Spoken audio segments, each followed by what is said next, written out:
Hello. In this class, we are going to speak about some aspects of clinical phonetics.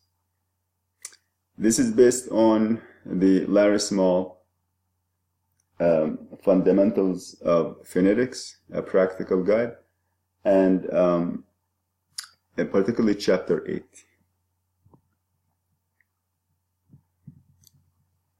So, first, when we speak about clinical phonetics, it is the kind of phonetics that we are going to use to describe the phonological or phonetic production or sound production of children and adults. There is in the Diagnostics and Statistical Manual of Mental Disorders, the 5th edition that came in 2013 by the American Psychiatric Association, there is a disorder that is known as for a speech sound disorder. And we're going to speak about it within the context so that you will be aware. And then we'll speak about the different patterns of errors that we identify when analyzing the production of the people that we evaluate. But generally, you hear the definitions, you hear the terminology: articulation disorder, phonological disorder. You generally hear someone saying, this child has a speech disorder. So what is the difference between a speech disorder or articulation disorder and phonological disorder?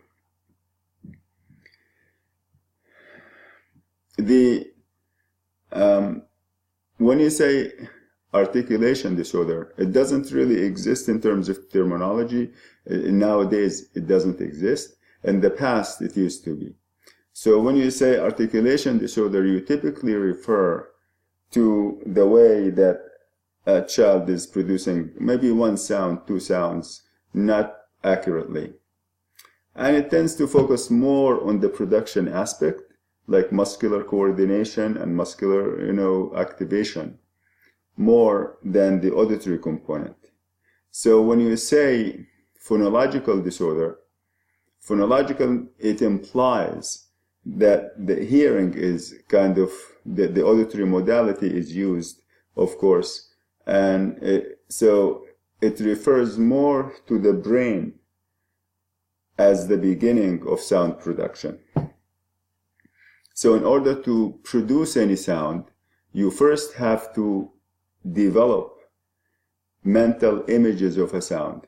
You have to develop mental representations. In other words, you must be able to hear the sound so many millions of times.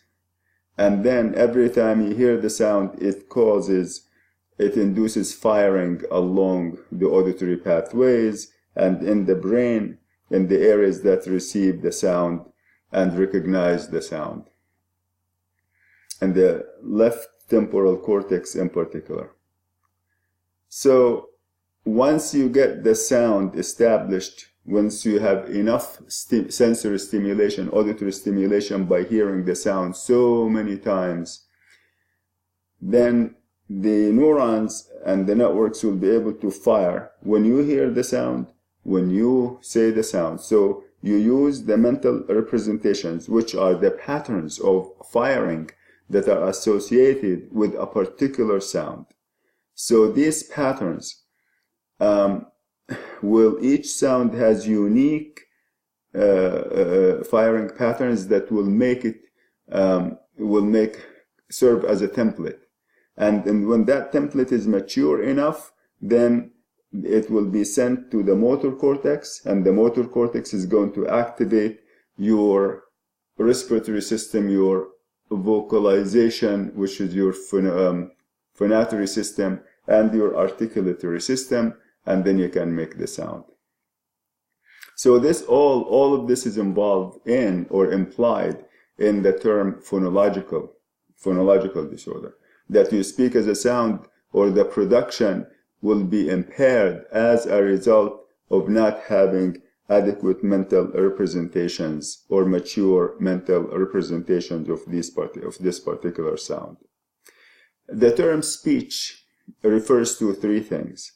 And first, all these three things do not have to do much with the content of the language. They have to do with how you produce the language. So speech disorders include a speech articulation or speech sound disorders. You can be a genius, but you might be unable to say certain sounds. Fluency disorders, which are stuttering and cluttering, and we know many famous people who stuttered and they were geniuses, like Winston Churchill, for example. We also have voice disorders. So all of these three, speech sound disorders, fluency disorders, and voice disorders are speech disorders. So once you say language, then language has to do more with the meaning. What does that mean? With the syntax, with the the grammar and the meaning of the language, semantics, morphology, syntax, social communication. So that is language. So now when we say also phonological disorder, it usually is more involved because there is more than one sound or two sounds that are not produced well. There are multiple sounds, and the lack of adequate production results from a problem in the mental representations of the sound and transferring these mental representations down into the muscular system. So now, again, in the past, it was used to be articulation disorder, and then articulation and phonological disorder, and then now most recently we have it just plainly as speech sound disorder. And when you bill, you are going to use a code like this, for example, similar to this, but that is the number of the disorder in the DSM-5, which is the most recent one. Every 10 years or 12 years they come up with a new edition. So these are the diagnostic criteria, just to give you an idea, and then we will speak about phonological processes and we'll explain them. So a speech sound disorder is, according to the DSM, and these criteria, by the way, are developed originally by the American Speech Language Hearing Association, and they are entered as part of the mental disorders. It is a persistent, number A, supposed to have A, B, C, D. So A, persistent difficulty with speech sound production that interferes with speech intelligibility or prevents verbal communication of messages. So it's always just justified by the function. So either we cannot understand the person, or that it prevents verbal communication of messages. Like, say, for example, that a child has multiple sounds, and these sounds, when the child speaks, you can't understand that. But if they have a single sound, like they substitute the r for replace it by w, right becomes white, or light becomes yite, for example, a couple of sounds here and there, they wouldn't amount for a speech sound disorder. They usually, you could label them, but typically, they don't amount. Based on this definition, they would not amount to that. But you could justify if it interferes, for example, with social communication functions, if the child is too apprehensive and feels that other kids mock him or her, then that means, you could justify that. The disturbance, the second condition, the disturbance causes limitations in effective communication that interferes with social participation, academic achievement, or occupational performance, individually or in any combination. So that means that if a child, for example, is too apprehensive and aware of the sound problems he or she has, they might not participate, they might not raise their hand in the class and answer questions, they might, and so on. So that we could say, justify services based on that condition. And then the onset of the symptoms is in the early developmental period, which means that the child did not develop that sound before. The child was, originally never had the chance to develop the sound. And then lastly, A, B, C, D, the difficulties are not attributable or not attributed to congenital or acquired conditions. Congenital means like born with it, genetic, or acquired means it is caused by injury or caused by something else, such as, for example, disease or injury, such as CP, cleft palate, deafness, or hearing loss, traumatic brain injury, or other neurological conditions. Because if that is the case, then the speech sound problem will be secondary to the main injury, the main cause that caused it. Yes, we treat the child or the adult, we work with them and treat them, but the disorder itself will not be classified as a speech sound disorder, as a primary disorder. It will be part of the other, will secondary to the cause, that is the problem that's causing. Some diagnostic features include, for example, that the impairment is due to A, decreased phonological knowledge, that the person, for some reason unknown, doesn't have mature mental representations of the sound. And typically, this is when what happens, for example, when a child has, too many middle ear infections in the past that were unnoticed, for example. That could cause abnormality in the representations when the child is, trying to say the sound. He or she doesn't have the mature representations to replicate the sound verbally. So, and difficulty coordinating movements of the articulators with breathing and with vocalization from the vocal folds. So these are two aspects involved in the disorder. The disorder includes phonological disorder and articulation disorder. Remember, in the past, we used the term phonological disorder, and before it we used articulation. But now when you say speech sound disorder, it implies both the articulation part and the phonological part. But the articulation part generally refers to the motor aspect itself, what the muscles are doing. So the diagnosis is based on age. For example, speech sound disorders are developmental in nature, and every sound has its own period of time when it emerges. For example, in 2 to 3 months, a baby can say b, can say p, can say nasal sounds, for example, are early sounds. So every sound has its own time where it emerges, and there's a range. There's a time. If that time goes, for example, passes, then you say the child has delayed speech production. So, for example, the s sound, the s, starts. You can start early, like 4 or 5, but if it goes beyond, say, 6 or 7, then it becomes a problem. It becomes delayed. So when the deficits do not result from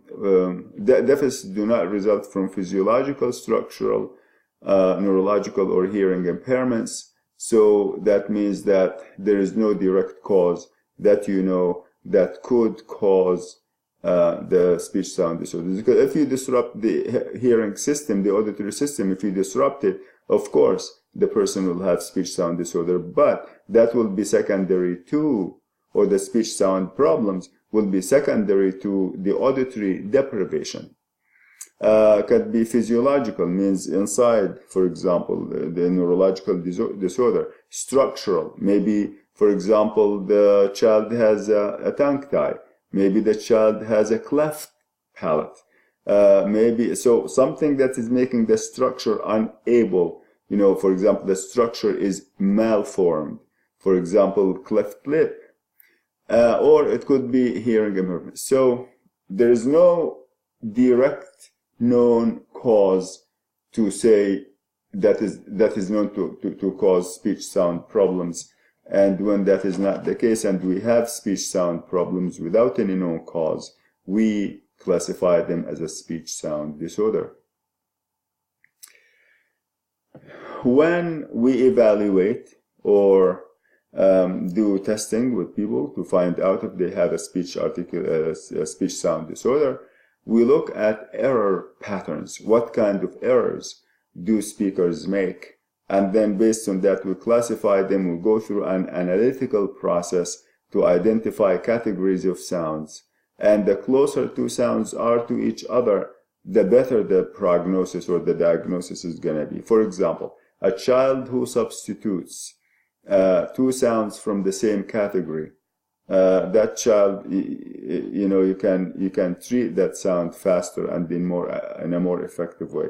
For example, a child who says instead of ring would say ling, ring, ling, or ling, say ring, ling.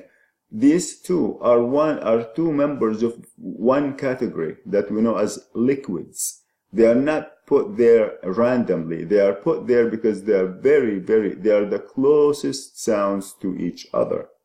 So when two sounds are like this are confused with each other, then the prognosis, the outlook would be very good. It doesn't take as long, for example, as someone making a sound that is not even in the English language. When you say cat, shh, you hear it as cat, shh, or smile, smile, chair, chair. So what makes this sound problem very, very challenging is that the sound that is being replaced is very, very different from the sound that is replacing it. There are foreign languages that have that. For example, some African languages have that as a sound, as a phoneme that everyone uses. But so because of the lack of similarity between the and the s, that makes it a challenge. So that the farther away or the farther apart two sounds are that are being replaced by each other, the more challenging the treatment becomes. So anyways, the first kind of error pattern is omission. And again, I just remember something. When we speak about a disorder, it means it is consistent mostly. For example, that the child is unable to say s, would say th, and instead of cats, the child would say cat. The child would say that when, for example, they would say it today, they would say it tomorrow. They have, the child has been saying it like this, as consistently. For example, the child would, whenever you have a word or the child is speaking, that sound becomes consistently produced this way. When there is a situation, you do treatment then, and at that point in time, the child is able to learn the skills, but not yet use them fully. The child will probably continue to produce sometimes 10% of the times, and then 20%, and then 50%. Once they reach 50%, then we can say consistently, like if you have the child speak and time, for 1 minute or 2 minutes and get all the words the child says and see how many have the S and how many are produced correctly, divide by the total, you get a percentage of the accurate assets. If you get 50%, that means, and I'm speaking about spontaneous speech, that means that the sound is now emerging. And then you could use that to basically fade out therapy. Or if you haven't started therapy and you are seeing the child and you find out that the sound is 50%, sometimes the child says it, sometimes not, then that is not a disorder. You say the sound is emerging, which means that there's a likelihood that over time that the sound will be mastered spontaneously without a need for treatment.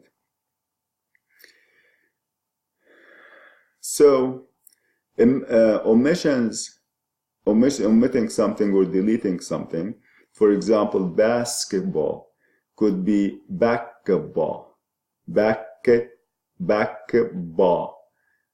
So there are certain sounds dropped out. Sometimes the whole syllable is dropped out. So whenever something is taken out, is deleted, then it becomes deletion or omission.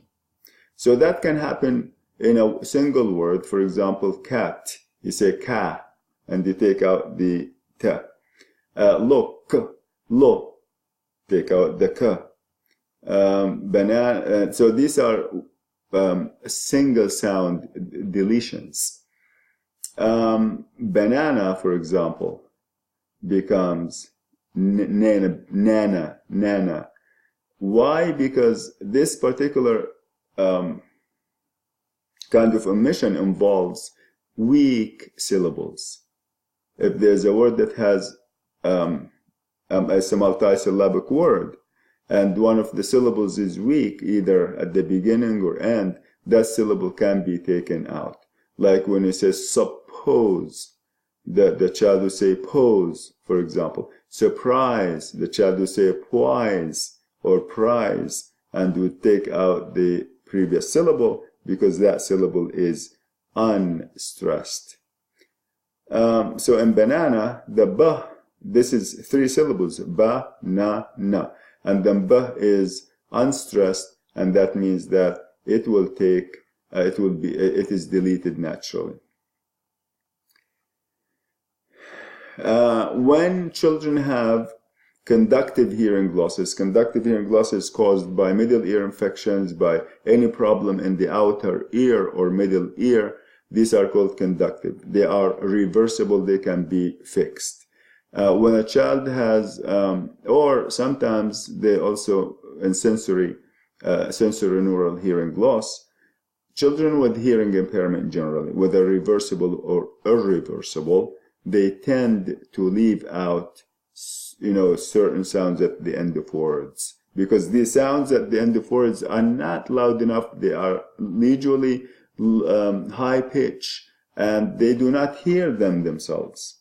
So because they do not hear them, they do not they don't think they exist, they say the word without them. And when this is significant enough, you will find it showing up in the written language of that child. So again, omission can affect an individual sound in a word, or if there is a syllable, a whole syllable, it can affect the entire syllable. And if it is multiple syllabic words, they could be affected. One whole syllable can be knocked out. Another form, the second form or the second error type, is called substitution. You simply, and this is the most frequent one, you simply take one sound out and replace it by another sound, or replace it with another sound. So for example, light becomes white. Three becomes free.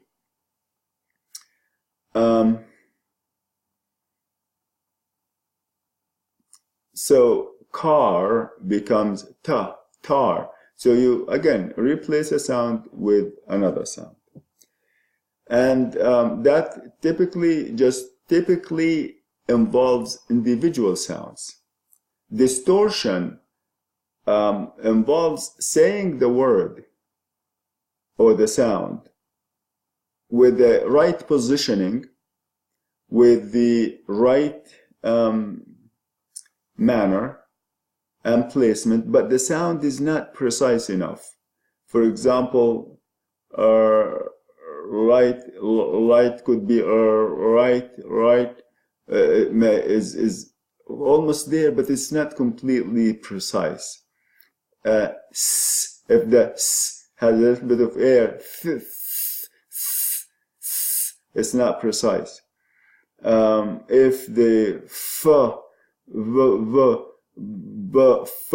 v is not, loud enough, or it could be distorted. So again, correct placement, usually correct manner, and usually correct voicing, but the sound is not, like the S is not hissing enough. It is not crisp enough, for example. Addition, that is again rare. Not rare, but addition involves inserting a sound that is not there originally. And you notice it occasionally. It's not as frequent as substitution is the most common, and then it is followed by omission or deletion, and then distortion, and then addition. So now you could hear you for certain effects. Children, when they are angry or something, they say you. So they would insert. That's actually a phenomenon, that seems to be coming, especially in kids' language. Cousin, I heard someone say cousin, my cousin.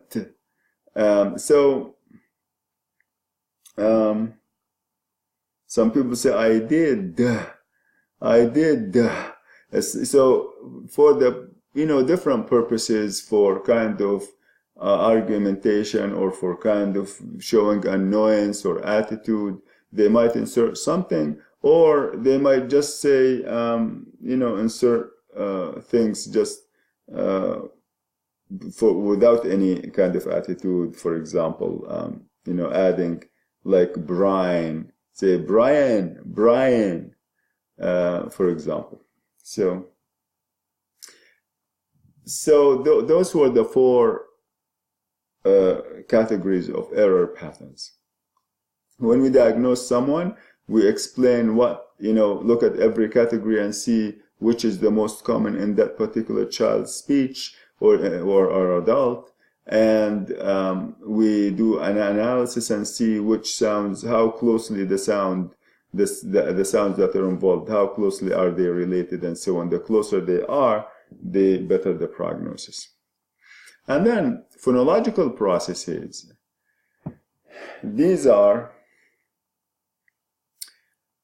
ways of speaking or producing sounds that are used by normally developing children. We call them now neurotypically developing children.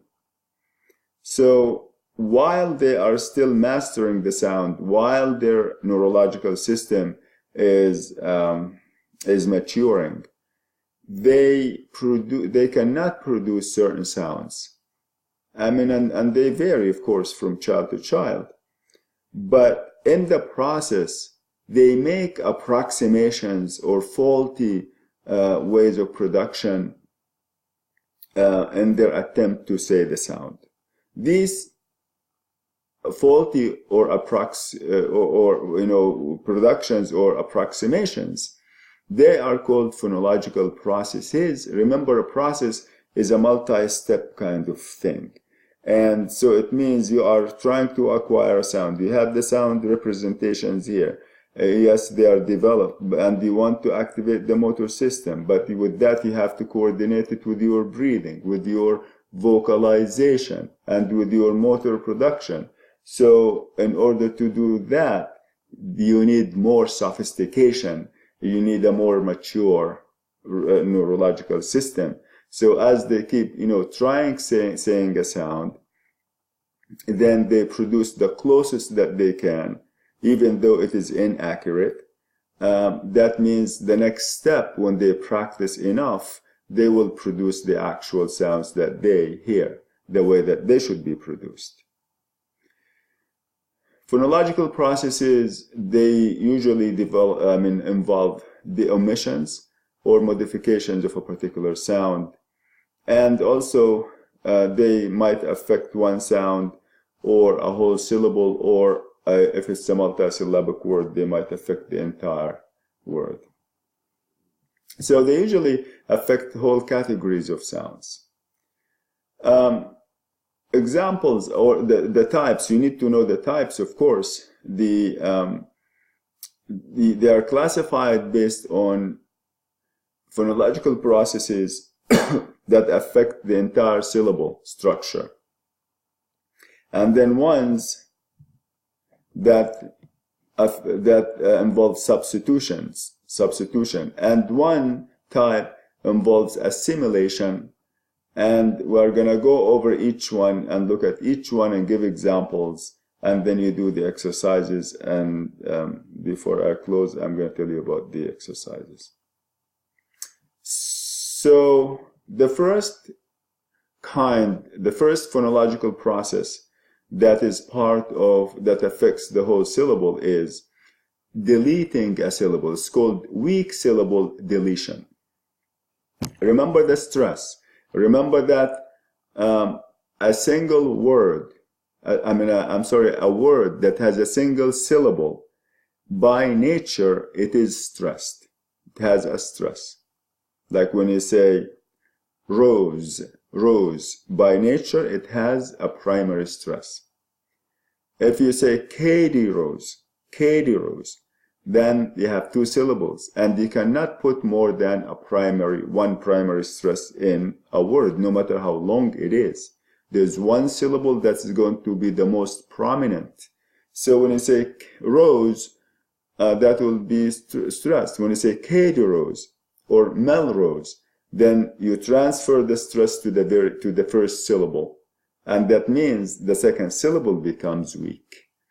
So when you say, for example, banana, the nana, banana, so nana, second syllable takes the stress and the b becomes weak. So always a weak syllable is taken out.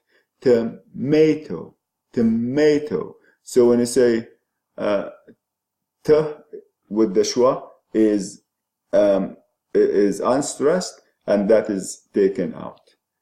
So the child will say meto. Reduplication involves basically taking out a syllable and replacing it with a repeat of the other syllable. Say water. So water, two syllables. But then the child takes out that and say wa, and that is duplication. When one syllable is repeated twice, or usually just the whole word, one syllable is knocked out, and then the second one that remains is repeated, is duplicated. Bottle becomes baba. I'm sorry I didn't put the phonological transcription. It just takes a long time to do that. But just go by how I say those. So bottle becomes baba. And so it should have been bu. But in any case. And then final consonant deletion. That is deleting a consonant at the end of a word. For example, book becomes book. Kit becomes ke. Kiss becomes ke. And then cluster reduction. Cluster reduction involves consonants that come together as a cluster. So a cluster is a group, 2 or 3 consonants that are blended together with no vowels in between. For example, you say frank, fr, that's a cluster. Spoon, sp, is a cluster. dry, is a cluster.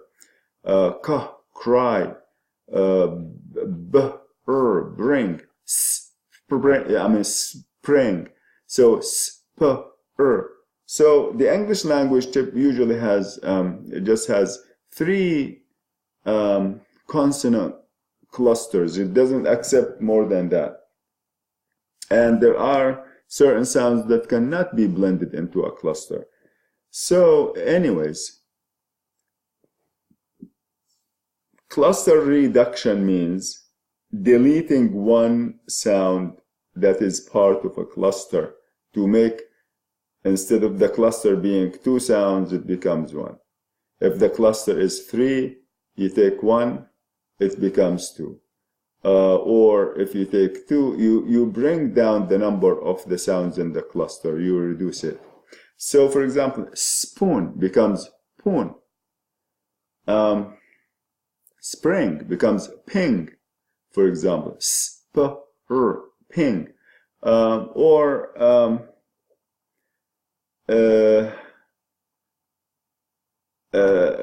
For example, frank might become fank. Let me think about one more example.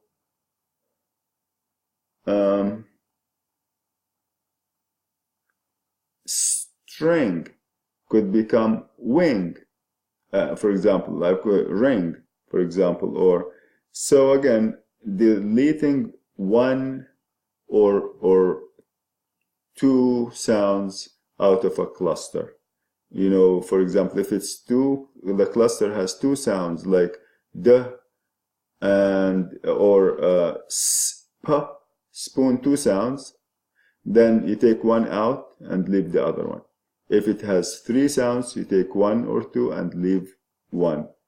But typically it is just one sound is dropped out of the cluster. Substitution processes.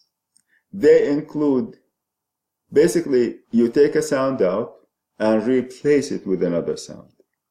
So when we say stopping, fronting, deaffrication, gliding, vocalization, in every case here, you replace a particular sound with one of the sounds in the list. For example, if you say sand, which sound, I mean, look at the s, is that a stop sound? So recall that stopping is going to involve taking a stop sound and putting it in the place of a sound that is not a stop sound. So for the stops, you have p, b, t, d, k, g, and the glottal stop, a. So in words like sand, the s is a continuous sound. So you take it out and put a stop sound. So stopping will be, for example, replacing a word like s, a sound like s as in sand. Sand, it becomes t, tanned. Light could become g, gite. Sun could become ton. So in every case, a stop sound replaces a continuous sound. And then we have fronting. That means you look at the sounds along the vocal tract. And when we say a sound that is front, means in front of another sound. For example, the k, and the t. Which sound is in front of the other?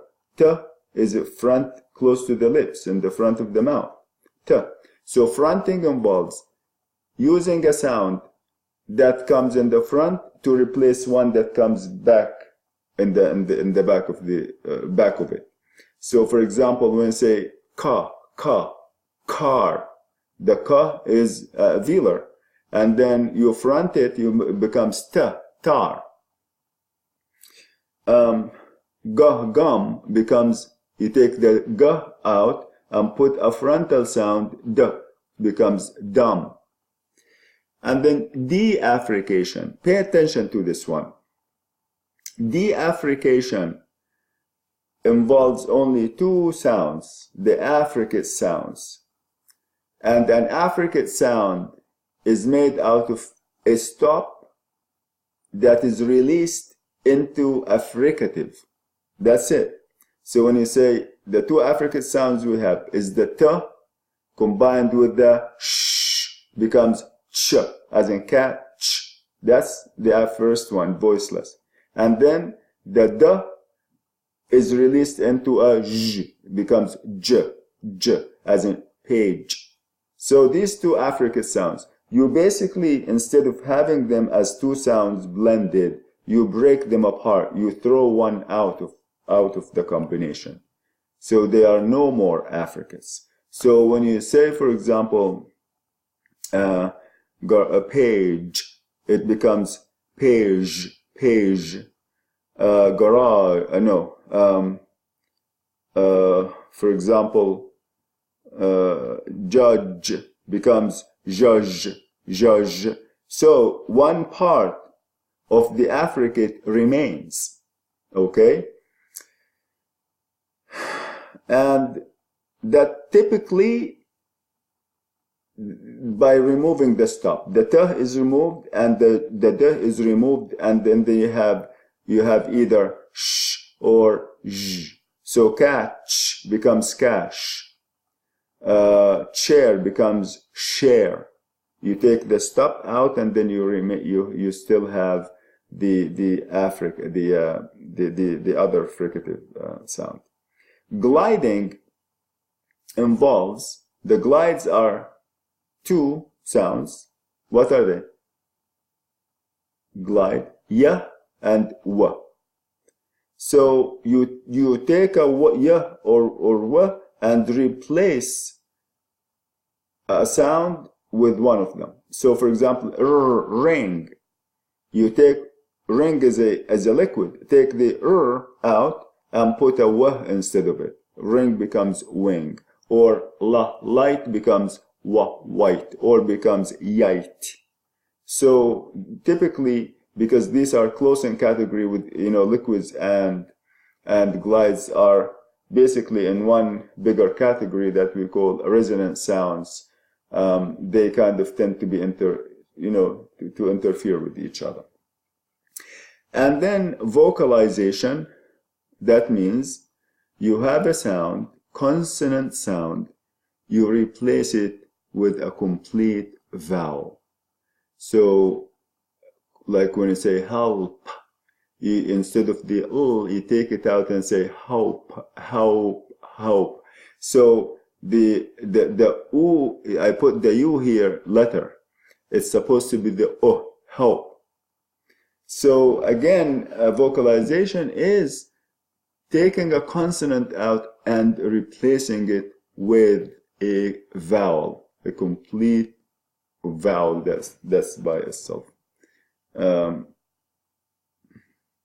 So then, in terms of assimilatory processes, they involve assimilation. There are 1, 2, 3, 4, 5 kinds. Labial assimilation, it means it involves a sound that is labial. And usually, it is most of the cases bilabial. So we looked earlier at a regressive and retroactive assimilation, and progressive and retroactive or regressive assimilation. So look at words. When you want to say put,